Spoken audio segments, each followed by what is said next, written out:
Holly Buechel. First and foremost, Holly, please correct us on the pronunciation of your name. It's Buechel, not Buechel, not Buechel, not Bugle. It's Buechel. Just drop the U. And correcting all of those incorrect pronunciations, it's Buechel, right? Yes. So with that spelling, what are some of the oddest pronunciations you've received? I've gotten Buechel quite a bit. People think I'm French, but I'm actually of German heritage. So when I go to Germany, they actually nail it, which is awesome. But normally it should be B-U with an umlaut, C-H-E-L. We just don't have that letter. All right. And how often is it pronounced correctly here in the States?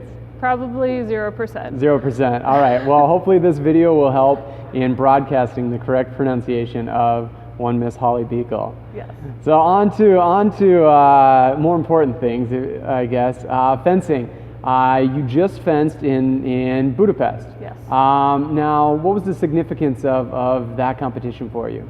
Well, Budapest was a Grand Prix, and I actually haven't been to an international event in about 2 years, and so it was kind of exciting for me. It was one of the scenarios where I just wanted to get out of pools, and I actually got out by one indicator, so I succeeded in my goal. I hadn't been doing international events pretty much since the last Olympic qualifying quad, so for me it was a big tournament, and I think it went pretty well. All right, and you mentioned kind of that 2-year sabbatical. That's of course common amongst a few athletes. We recently did an interview with Ben Bratton. He mentioned his time away from the sport. What were your reasons for kind of taking that break? Well, the quad was really difficult. 2012, I felt like it was the year I was going to make the Olympic team, and I'd gone through a coaching change, and I was picking up some new moves, and I was feeling pretty strong. It came down to San Mar, which was the last World Cup before they were going to decide the team at nationals, and I made the second day, and I was fencing Girardet from Switzerland, and I was like, I can do this, but I fell short. I didn't win my DE, and I felt like, I don't know, I think athletes do go through a depression when you don't achieve such a high goal like that. So for me, it was, I went through a lot more training, and then I think I started overtraining and disliking the sport, which is never fun. So I needed to take a break. So I didn't do any World Cups. I was still doing NACs and everything, but I started focusing more on my career. That's how I got into doing film and fencing. I'd been doing film for a while, but combining the two is almost like a therapeutic way to deal with what was going on with the Olympics. And yeah, now I've been training and I'm happy and I'm doing much better, and yeah, it's going pretty well right now. And so you talked about the kind of break from international competition. However, you were still training full time. Mm-hmm. How much were you training, because you were also balancing that with your career? So I was training about 6 times a week, which for somebody my age, maybe it's too much. I have a lot of experience, so I don't think I need those hours getting bouts in, but I was training at the New York Athletic Club and at the Fencers Club, so it was a lot of bouting, which is great, but after a while I think I was just burning out.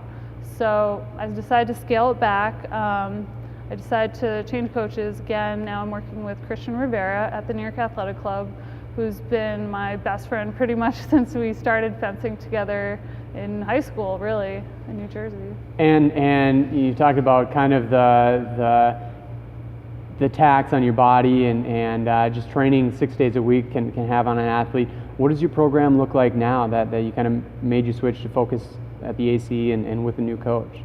Now my training's a lot more diverse and safer for my body. So I'm fencing maybe 3 to 4 times a week, and I'm doing more yoga. I take bar classes, I'll do spinning. So there's a lot more diversity in my activities, and I'm still doing weight training.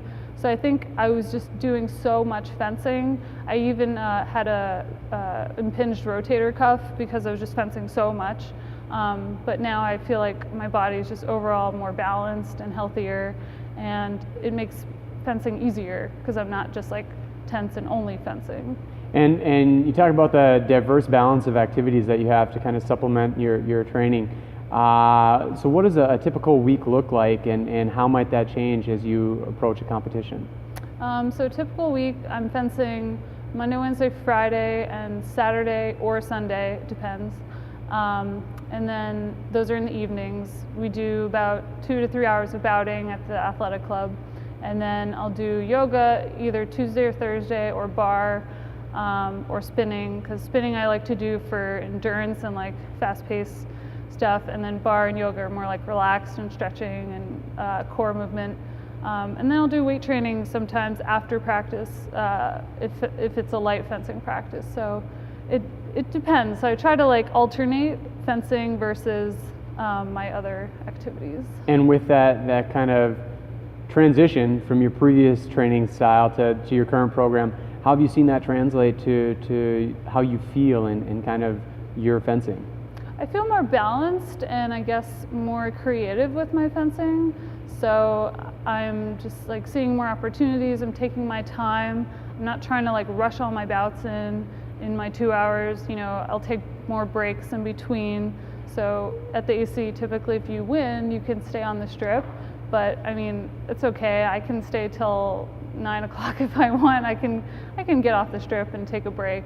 So I'm taking more breaks as I'm fencing as well. All right. And now at the end of the month here, you'll be leaving for South Africa. Long plane ride ahead of you there. What are your expectations now, kind of for the road ahead in the season?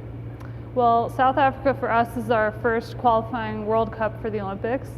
So I'm not 100% saying I'm trying again, because I think that's too much pressure for me, but I am going to take it one tournament at a time, and I'm excited about South Africa because I've never been to Africa. I'm not excited about the flight because it's like 18 hours or something ridiculous. So I'm looking forward to it. Yeah, it's going to be a new country, a new experience, but the fencing is the same. So that's like kind of nice when you get to go around the world and you still have this like one thing that is routine and comforting and like awesome. The common thread woven through it all. Yeah. All right, well, excellent, Holly. Thank you so much for your time, and best wishes to you on taking it one step at a time. Thanks. Thank you.